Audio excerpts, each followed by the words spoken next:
Alright guys, it's International Chest Day, so I did squats and deadlifts. Everything went pretty well. No grinders or anything. It was 5 sets of 7 with 325 on squats. And then on deadlifts, on paper it was 5 singles with 405. But when I train here, I have to lower the bar to the floor slowly. So I just told myself before I started the deadlifts that I was going to do between 3 and 5 singles, just depending on how I was feeling, because obviously that's not really what a deadlift is. A deadlift really doesn't have an eccentric component, but here I have to include that or I'll get in trouble. So ended up doing 4 singles on deadlifts. You'll see all 5 sets of squats and all 4 singles on deadlifts, and then the only accessory movement I did today was cable rows. So you'll see 1 set of that. And part of the reason I included all of the sets of squats and deadlifts is because I knew I'd have quite a bit to say in this vlog. I get a lot of questions about my programming and DUP and periodization and programming in general.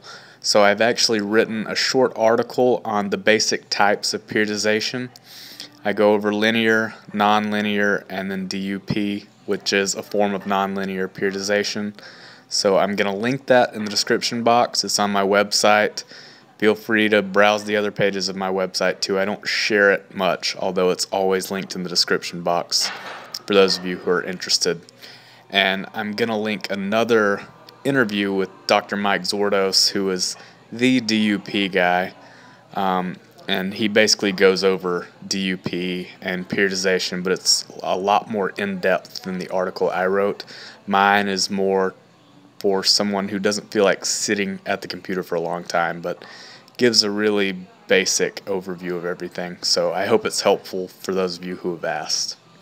I'm definitely not the top expert on periodization and programming, but I'm always learning, and a big part of the reason that I hired Dr. Zordos a while back is so that I could learn more about DUP and learn about what I'm capable of. Definitely surprised myself towards the end of my time with Dr. Zordos and really enjoyed it and really learned a lot. And back to the training at hand. Monday is always my highest volume day for squats. I have 3 squat sessions per week, 3 bench sessions. And the volume will be the highest on the first session, the volume will be the lowest, and the load will be the highest on the last session. But my sets and reps or volume are different every time I train a lift, which means I'm focusing on a different aspect of training every time I train a lift. That is undulating periodization on a daily basis, or DUP. And you're just seeing the 4 singles on deadlifts here, just back to back. It's only resting about 1 minute between sets here. And I just spoke briefly about DUP, and that article I wrote goes over that into a little more detail. Hopefully I didn't lose anyone there. But periodization can be really simple or really complicated. It just depends on which type and how advanced it is. Here are my rows. I think I was just using the whole stack here, which still isn't that much. Just making sure to get a good contraction. I did 5 sets total if you include the warm-up set, but really just 4 sets with enough weight to create some kind of overload.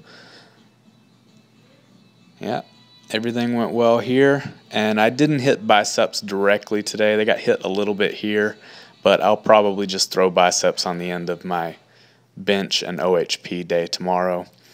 And my post-workout meal was a Purdue lightly breaded chicken fillet, which is delicious, on an alternative bagel which has 10 grams of fiber, and then that is mustard and some kind of light mayonnaise spread on top. But if you've made it this far, I appreciate it.